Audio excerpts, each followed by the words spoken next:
Good morning. I'm glad you're here this morning, and it is a real privilege for us to be able to hear from Rob Boyle. And I'm going to ask Alan Ivey, who has known Rob for a long time and has worked closely with him at Justine Petersen, to give you a more formal introduction. Thanks, David. Well, good morning, everybody.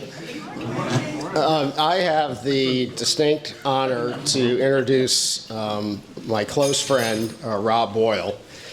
And Rob founded and has led Justine Petersen almost for 30 years now. He's really dedicated most of his career to helping others. Justine Petersen is probably a name, I'm guessing, that most of the people in the room are not familiar with, but it is an organization that has had massive impact in helping low and moderate income minority-owned businesses and low and moderate income individuals, not only in St. Louis and Missouri, but really they're nationally recognized for some of the programs that they put in place. So I'm happy to introduce you to Rob, and he's got a great story to tell. So please join me in welcoming him.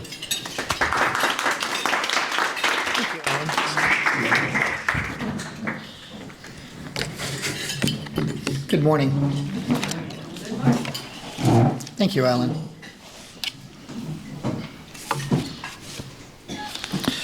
And thank you for the gracious invitation to be with you this morning to talk about our mission, which is the company Justine Petersen Housing and Reinvestment Corporation, a.k.a. Justine Petersen, a.k.a. JP. First, if you are like me, listening to someone in front of you talk, you may want to know a little bit about who's talking, where they come from, what is their origin story. Very briefly, as Alan mentioned, my name is Robert Boyle. My alter ego's name is Bobby Maniola. My late father, the Boyle, is first generation Irish. My mother, the Maniola, is first generation Italian. That makes me and my 7 siblings second generation, half Irish, half Italian, or half Italian and half Irish, depending on who you're talking to. I mention this because origin stories have value, and the fact that I was raised solid middle class, blessed with 2 loving parents and 7 very close siblings, makes me cozy with community and with love and with security. I was born fortunate. Parents Rosemary and Bernie, both who attended daily mass. My 3 brothers and I, Jesuit high school educated, blessed with learning to think critically and called to service, the school's motto being men and women for others. Let me get this slide here. That's me. Now for Justine. It was back in 1986 that is, when I serendipitously first engaged Justine Petersen, who was running a grassroots community-based housing program whose mission was working with first-time home buyers, many first-generation home buyers, along with banks to create safe and affordable mortgage loan products. This was a time when the Community Reinvestment Act was becoming codified. CRA, the Community Reinvestment Act, the federal act that encouraged financial institutions to meet the credit needs of all segments of the communities, particularly in low and moderate income neighborhoods. The CRA was established to combat discriminatory lending practices such as redlining and to ensure that banks provide equitable access to credit. This also was a time when the national credit bureaus created a credit scoring model that could be used to evaluate credit worthiness for consumers. Prior to then, credit often was offered in more subjective ways. With credit scoring, the underwriting for a loan became more objective. Justine was an early adopter to understanding the rules of credit scoring. She became a credit building guru and passed along that knowledge to me and to others, the importance of a high credit score for a family's economy.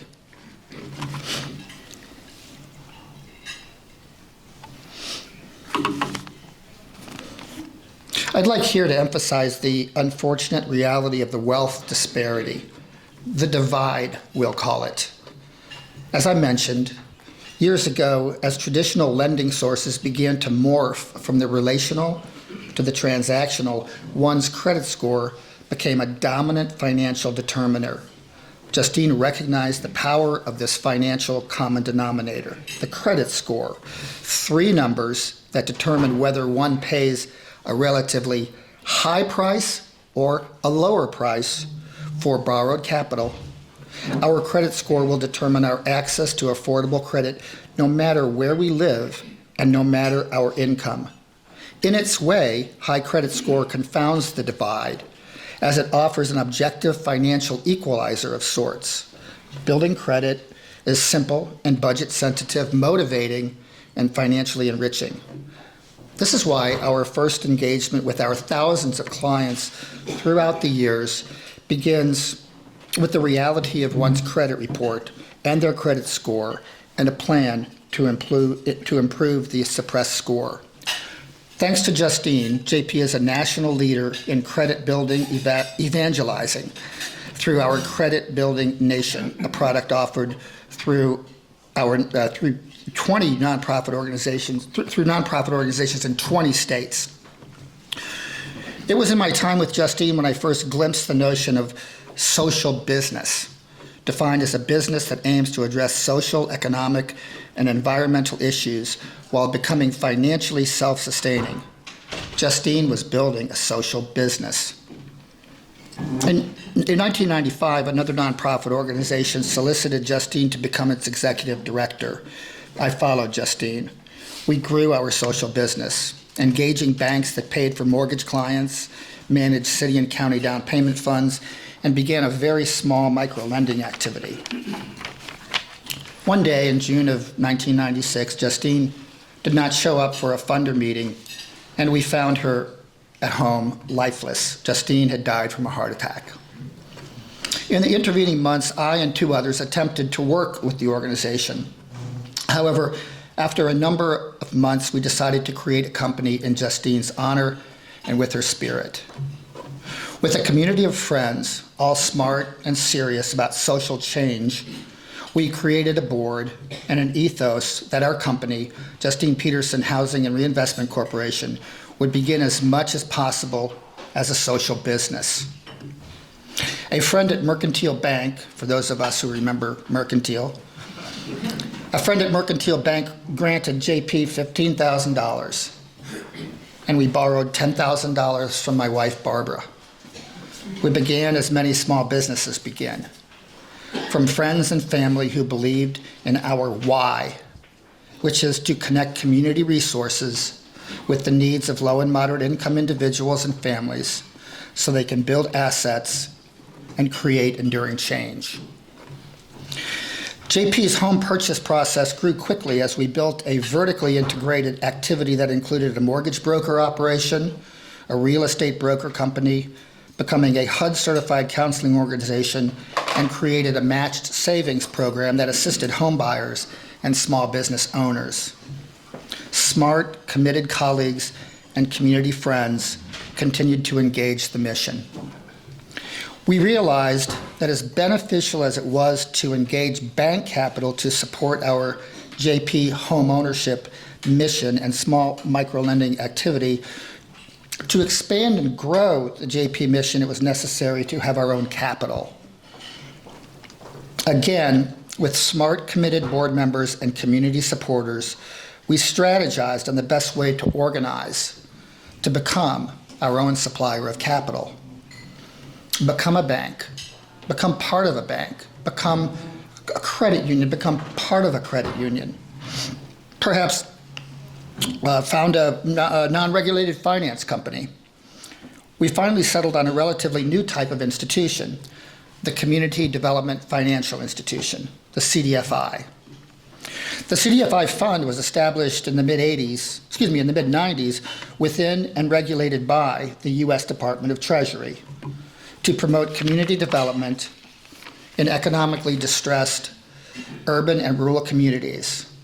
The nonprofit JP created the for-profit CDFI that we named Great Rivers Community Capital. Around the same time, in the early 2000s, JP became associated with the Small Business Administration through their microlending intermediary program, a part of the SBA that enabled nonprofit organizations to borrow money directly from the SBA with full recourse and with no guarantee, and lend that capital, microloans, to individuals who operate full or part-time small businesses. The definition of a microloan is a loan that is less than $50,000. With the help of some banker board members and others in the community, we developed underwriting guidelines, servicing, collection, and investor reporting protocol. Because JP by this time had assisted more than 25 first-time homebuyers, we began to understand how many of our homebuyer clients also had small businesses that helped support their families. Some were full-time small business owners, but most had W-2 jobs, but created additional household income from their part-time work, their side hustles. We began to understand the power of small dollar lending and how the relationship lending ethos inspired the growth of our small business client. We realized what a $2,500 loan to purchase a floor buffing machine could do to expand a part-time janitor's business, which in turn expanded the family's economy, or an $1,800 loan to upgrade a landscaper's piece of equipment. We saw the world of small business, very small business, and how rich it is for our client to take part in the American dream. We continue to be inspired by the ingenuity and tenacity of our clients to care for their family economies in whatever ways they can. Just as our low-income client can be negatively affected by the changes in the economy, JP's home purchase business was buffeted with the advent and rise of the subprime mortgage market, for those of us who remember that. No one needed our JP home ownership counseling as lending safety and soundness took a back seat to quick but ultimately dangerous loans for the home buyer consumer. In short, our JP home ownership activity essentially dried up. Fortunately, good-hearted people in the community recognized JP's growing small business activity, and we were blessed with investments, particularly at the time large investments from the Deaconess Foundation and the Danforth Foundation. JP was also able to continue to borrow money from the SBA, so we were able to focus our work on building our small business lending portfolio. In these formative years, JP was fortunate, too, to have investment from the CDFI fund that propelled lending activity. We also engaged the USDA, the U.S. Department of Agriculture, in its rural small business lending program. Justine created the relationship lending model that we retain. Knowing the client and homing in on the client's needs weds the transaction to the relationship. JP is proud to share a relationship lending model with those whom we serve, and to meet those whom we serve where they are. The relationship model infuses mutual trust into the capital transaction and remains at the center of the work that JP and its sister, Great Rivers Community Capital, offer to our community for the common good. We've learned the power of essential lending, lending just enough but not too much that a client cannot digest the payment. Many of our current 3,200 small business client borrowers began with small dollar loans, some with as small as a $300 credit builder loan. And after making timely payments and having more success and growth, step up to a larger loan. Idealized, a business would grow to become bankable, whereby the client will graduate to a bank. If our lending model has a secret sauce, it is this: step-up lending. Start with what one can digest, create the relationship, and grow with more capital. Let me get to a slide here.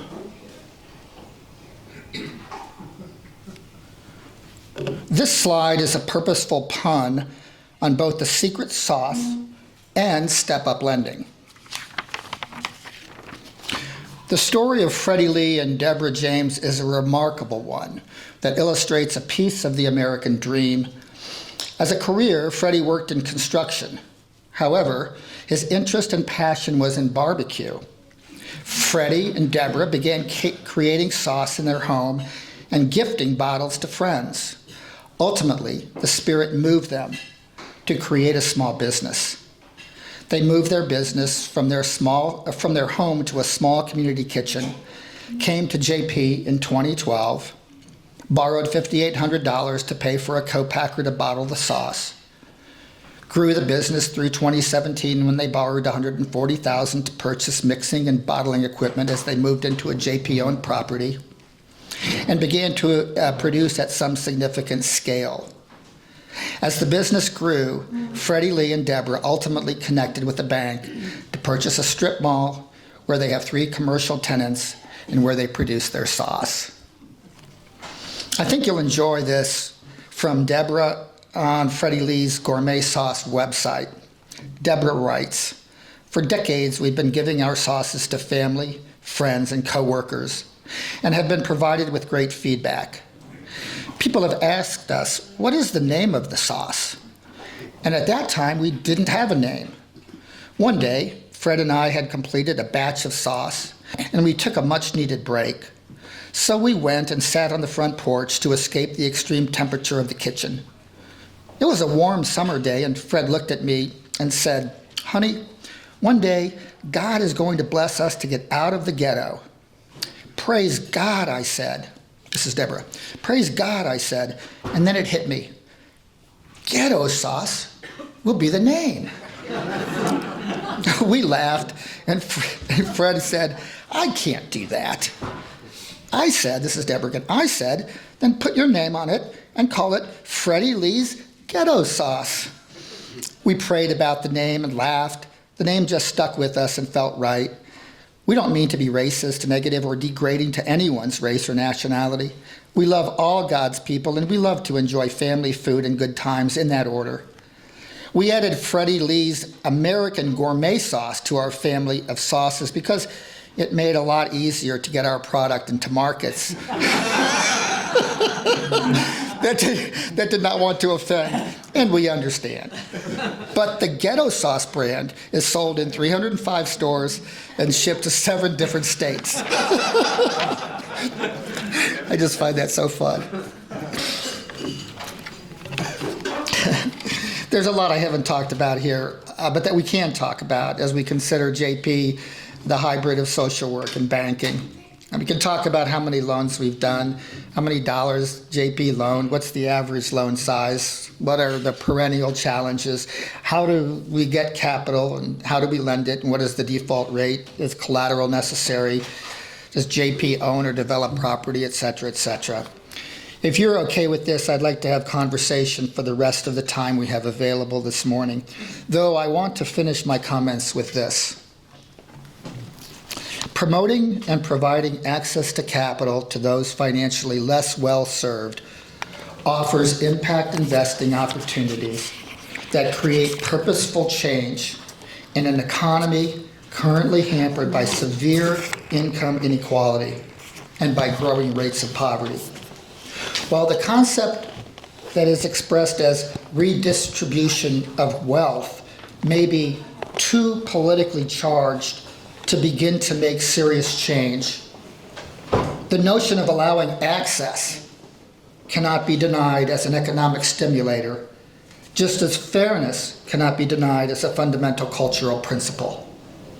Our namesake, the late Justine Petersen, cared most for that result, a principle of fairness to allow each of us access to safe and affordable capital.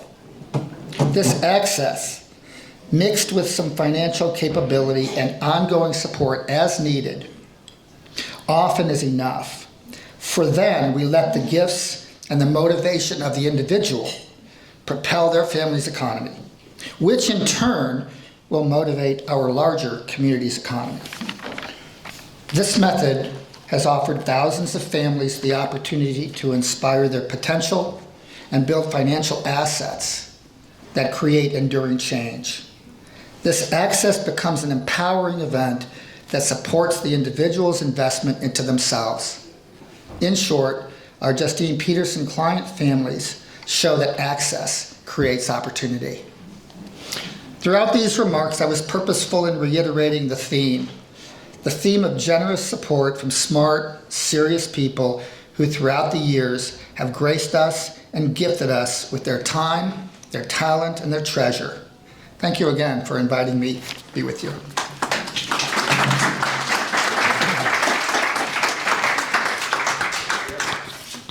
It's an awesome story. I love it. I'm just curious, do you spread this beyond the local community? Is this a nationwide program? Do you franchise? We don't franchise, good question, but we do have 20 consumer lending licenses throughout various states. And yes, we lend money through consumer lending licenses through 20 states. Yes.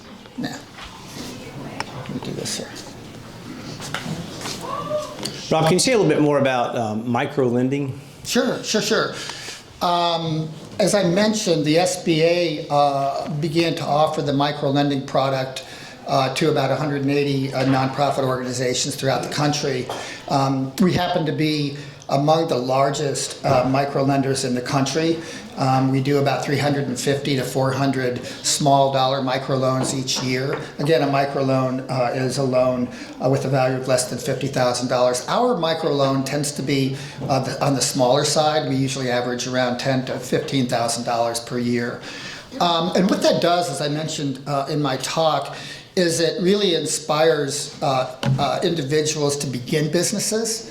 Oftentimes, a client will come to us with their business plan, and they think they need $50,000 or $60,000 to begin the business, when in fact they may only need $5,000 or $8,000 to begin the business. First of all, as I said earlier, you can't digest $50,000. That's just impossible. So we begin with a small dollar loan, a micro loan, and then hopefully that will grow into some larger loan so that the client can grow the business. Yeah.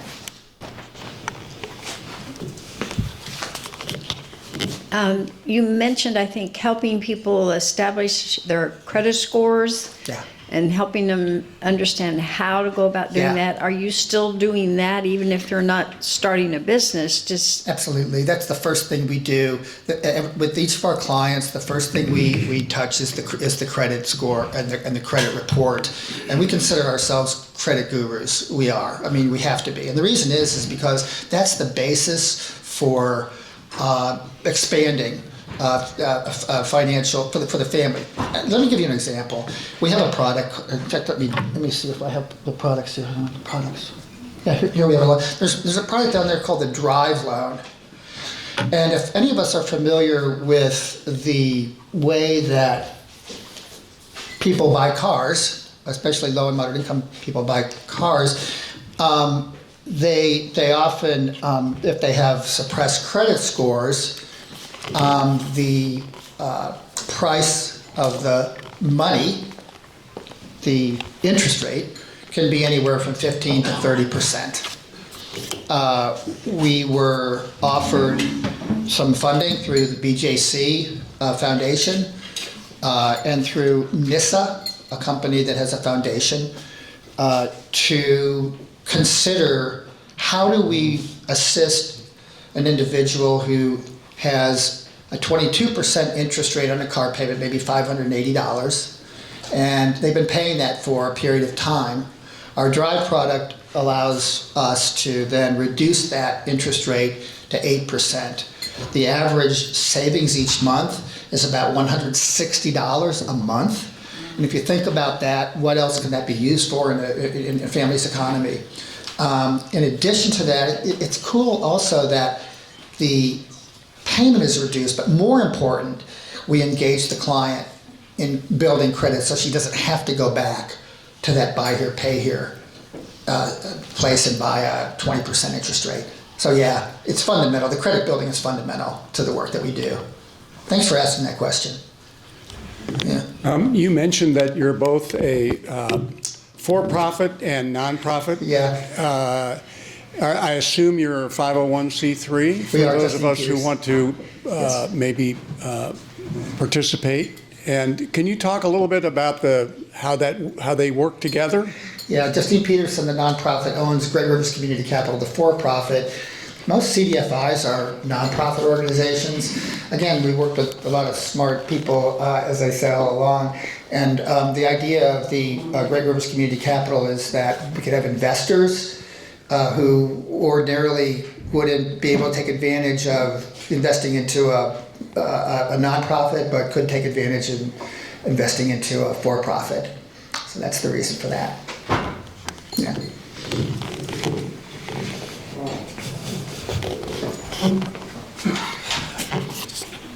So with any kind of lending, especially with credit risk, there's downside, there's folks There who is. don't make it. How do you manage that part? Yeah, that's great.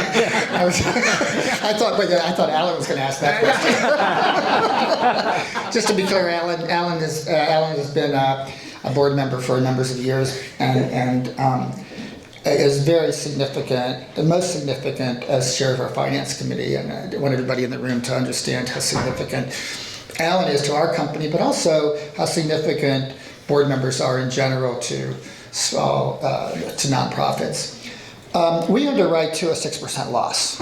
So for the last 22 years, we've had a 6% loss. So we do. And if we loan to something less than that, we may not be doing the work that we should be doing. If we underwrite up to more than that, we may not be prudent with the stewardship of the financials. So that's what we do. Baked into the... Yeah, you bake it in, yeah. And the way we get our money, again, we tend to borrow money from banks and institutions. And banks and institutions will sell us money at sometimes prime, usually less than that. And I mentioned the Community Reinvestment Act. Banks will invest into us, oftentimes because banks have responsibilities through the Community Reinvestment Act. So we take that money and we lend that, again, with a spread. Just as we borrow money from the SBA, we lend that with a spread, the CDFI funds with a spread, and that's how we support ourselves. Yes, sir.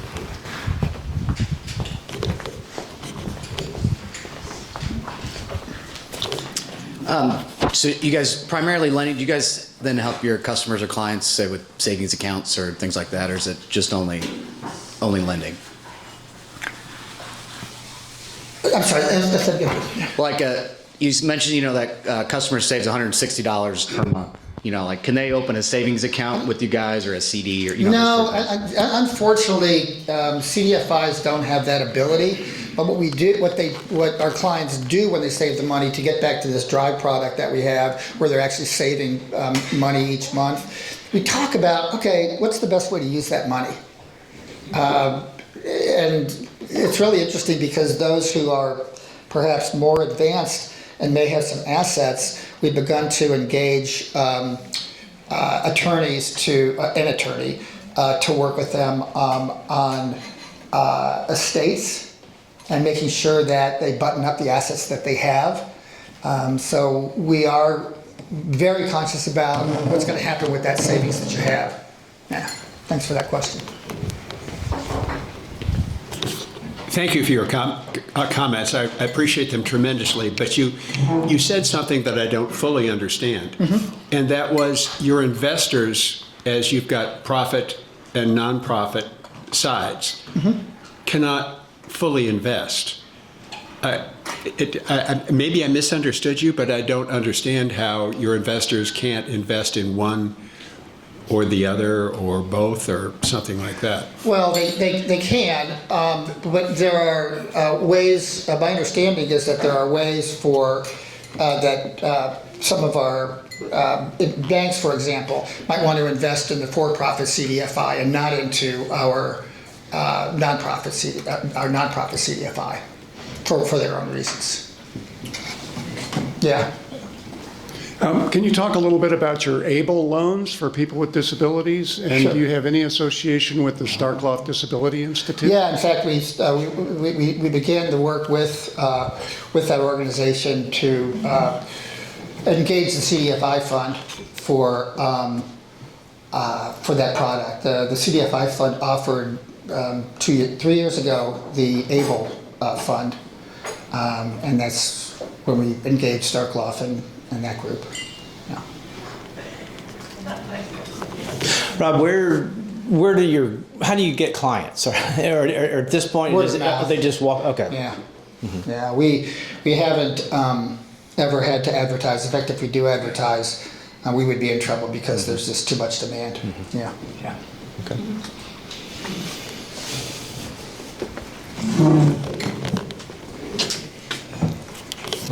On your staffing side, how many people do you have employed, and how much of it people are volunteers? We have 48 full-time staff right now. We don't have too many volunteers. We have some volunteers who care about certain businesses. They may come in as a volunteer accountant, sometimes volunteer lawyers, but we don't have a lot of volunteers that are steady. Yeah.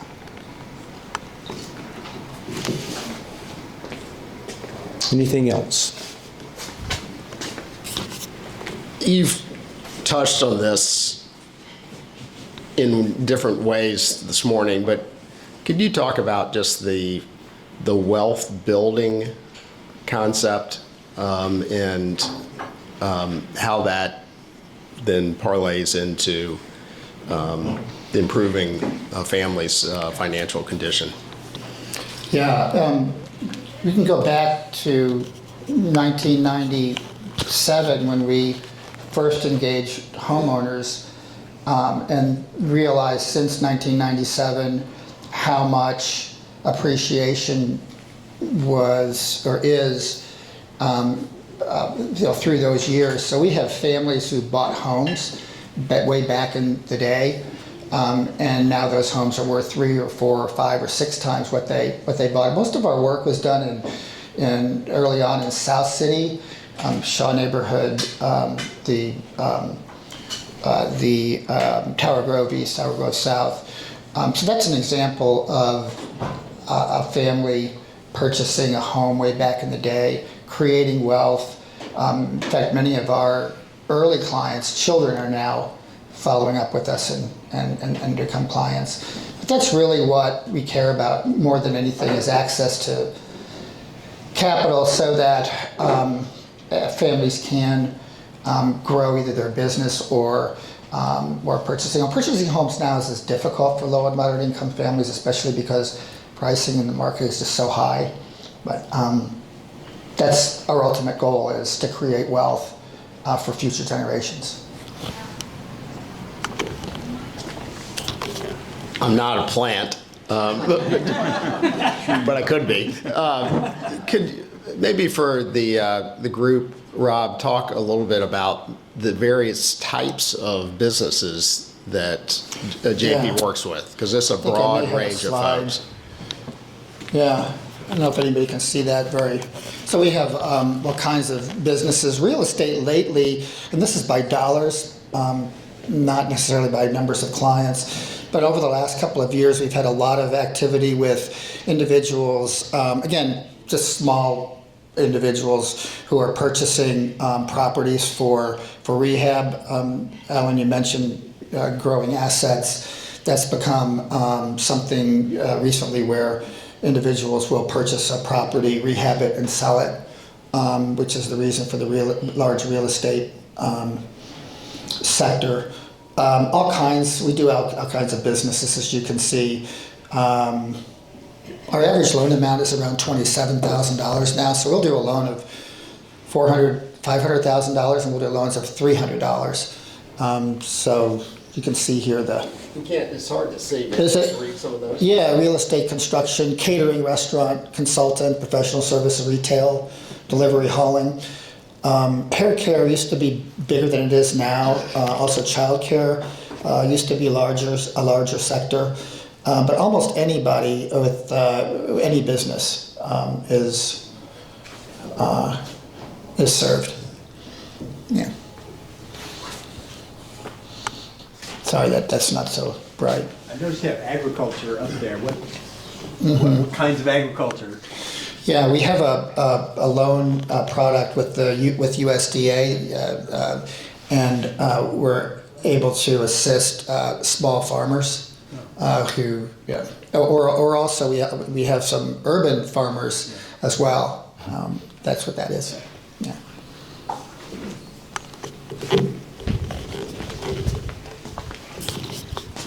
Do you all do very much work on the north side of? Yeah. Okay, can you Sure. talk Yeah, a north little of bit Del about Mar. that? Yeah. If we go back to. Oops. Excuse me. Go back to. Oh. I think it shows where. What's going on here? There we go. Yeah, so St. Louis Metro, much of our work is in North St. Louis. In fact, most of that, 70% is north of Del Mar. Yeah, it's our focus. Since post tornado, have you all been involved in some intentional ways with that? Yeah. Well, we have some of our own properties that have been hit by the tornado, but of course, many of our clients also have been hit hard. Which brings me to in this business, we really have to be clear about our collection activity. What does that mean? We invest pretty heavily in what we call our payment support process. It could be also known as collections, but it's more often known as payment support. Many of our clients will do 3, 4, maybe even 5-year loans, and during that time, there are ups and downs. So we restructure numbers of loans throughout a tenure. And we also have experienced recently, because of the tornado, a significant number of restructures because of the tornado. Yeah. And unfortunately, not necessarily, obviously not ours. Some of our clients actually didn't have enough insurance. We usually will force insurance if there isn't insurance, but we found that there are some clients on their own that didn't have enough insurance, so we're dealing with that. Yeah. Could you discuss sanctuary of the ordinary? Yeah, we recently came together with a 20-year-old organization, a Lutheran organization, Sanctuary in the Ordinary, which is a organization that produces rehab properties. It engages properties mostly in North St. Louis and moderately rehabs the properties. And that was a good combination with Justine Petersen because it offers us opportunity to create housing in ways that we haven't before. CEDO has been with us for a couple of years now, and we own 20 properties with CEDO. I have a question. When you mentioned the tornadoes and north of Del Mar, I've always wondered, okay, these people who've lived forever in this house and they have no insurance, where do they start? The answer is families. Okay. There are some homeless, and the city is working with that. But those families that were affected, who are customers of ours, have moved in with family. Okay. Yeah. Because I think everybody's wondered about that. Yeah. It's a significant issue. Rob, thank you very much for being here today. Yeah, thank you. And for the long, dedicated work of Justine Petersen. Thank you.